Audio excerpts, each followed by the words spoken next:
Mention stories। तो guys, आज एक और असली कहानी आपके सामने दिखाने जा रहे हैं, जो एक परवीन नाम के लड़के के साथ हुई सच्ची घटना पर आधारित है। मेरठ में एक जगह है शरदापुरी, जो मेरठ के एक कंकड़खेड़ा के इलाके में पड़ती है। उस शरदापुरी में छोटा सा खेत था और उस खेत के सामने बहुत सारे छोटे छोटे मकान थे। कहते थे कि रात को जो भी अपनी बालकोनी में आकर खड़ा होता था, वो भी रात के 12 बजे के बाद, तो उस खेत में एक सफेद कपड़ों वाली औरत दिखाई देती थी। कभी वो खेत में खड़ी हुई दिखती थी, तो कभी उन मकानों और खेत के बीच एक छोटा सा पार्क था। वहां एक सुनसान पेड़ था, तो कभी वो उस पेड़ के ऊपर बैठी दिखती थी। परवीन नाम का लड़का कुछ दिन पहले ही पार्क के पास वाले घर में रहने आया था। रात के 12 बजे के बाद की ही बात है।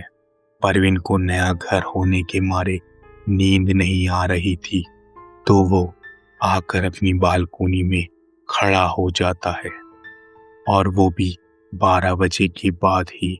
परवीन ने सोचा कि यार, मुझे नींद तो नहीं आ रही है, एक काम करता हूँ, बालकोनी में खड़ा होकर कुछ देर गाने सुन लेता हूँ, तो क्या पता मुझे नींद आ जाए। उसने पॉकेट से फोन निकाला और साथ में ईयरफोन, और उन ईयरफोन को कान में लगाकर गाने सुनने में मगन हो गया। गाने सुनते सुनते उसकी नजर एकदम से सामने खेत में पड़ी, तो उसको सफेद सफेद सा कुछ दिखाई दिया। पर सफेद सी दिखने वाली चीज पार्क में पेड़ के होने के मारे साफ साफ नहीं पता चल रही थी कि वो खेत में क्या चीज है। परवीन बहुत हिम्मत वाला लड़का था। उसने अपनी हिम्मत दिखाई और घर से बाहर पार्क में आ गया, और वो भी इतनी रात के टाइम। उसने पार्क में आकर देखा तो खेत में तो कुछ भी नहीं था। उसे लगा शायद चांदनी रात होने के मारे मुझे पेड़ों के पत्ते हिलते दिखाई दिए होंगे।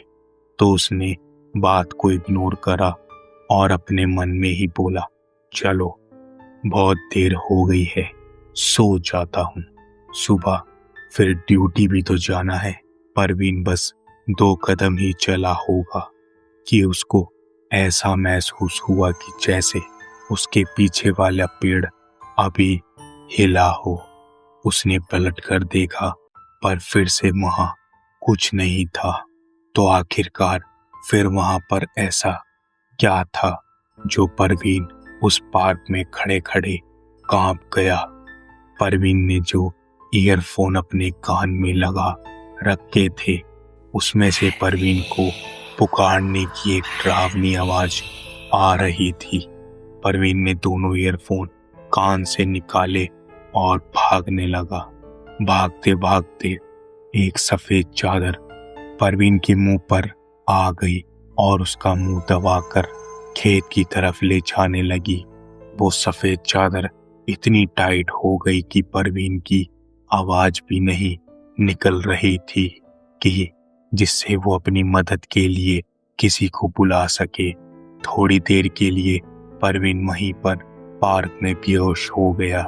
जब उसके कुछ देर बाद उसकी आंख खुली, तो उसे याद ही नहीं था कि वो वहां कैसे आ गया। परवीन नीचे से उठकर पार्क में रखी कुर्सी पर बैठ गया और सोचता रहा कि वो क्या था, सपना या फिर सच। ये सोचते सोचते फिर उसको वही पुकारने की आवाज आई जो उसके ईयरफोन में कुछ देर पहले आ रही थी।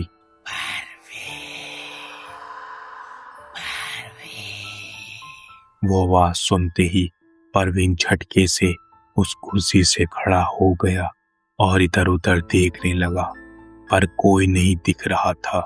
तभी परवीन को लगा कि आवाज कहीं इधर उधर से नहीं बल्कि पेड़ के ऊपर से आ रही है। जैसे ही उसने ऊपर की तरफ देखा तो वहां एक सफेद गाउन में सूखे पेड़ पे बैठी हुई एक औरत दिखी और वो परवीन परवीन बोल रही थी।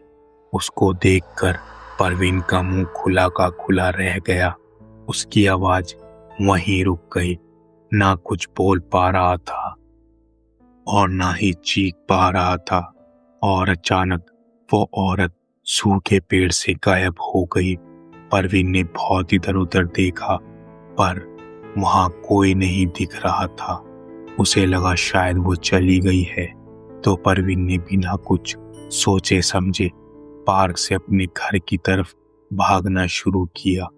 पर भागते भागते उसको महसूस हो रहा था कि वो औरत वही है, क्योंकि उसके कानों में उस औरत की आवाज आ रही थी।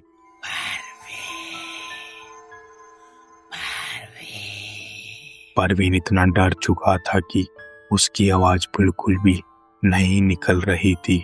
वो भागते भागते अपने घर की सीढ़ी पर चढ़ने लगा।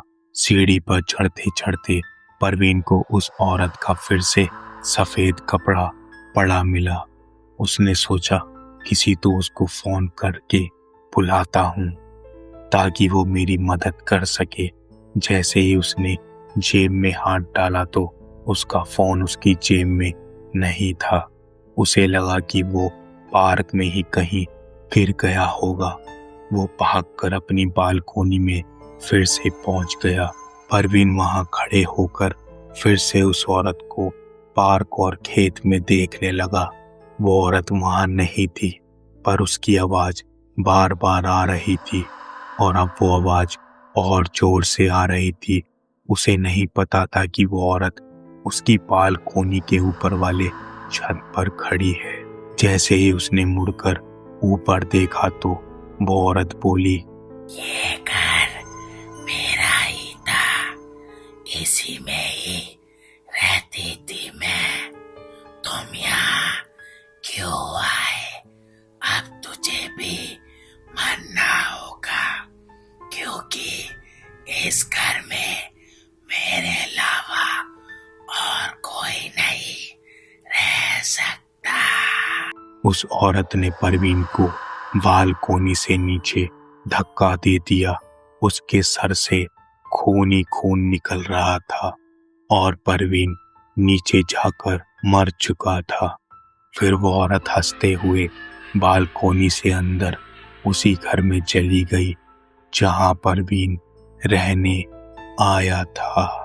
तो दोस्तों, आप भी अपनी सच्ची कहानी हमारे साथ शेयर करें और अगर आपको यह वीडियो पसंद आई तो प्लीज़ वीडियो को लाइक करें और चैनल को सब्सक्राइब करें।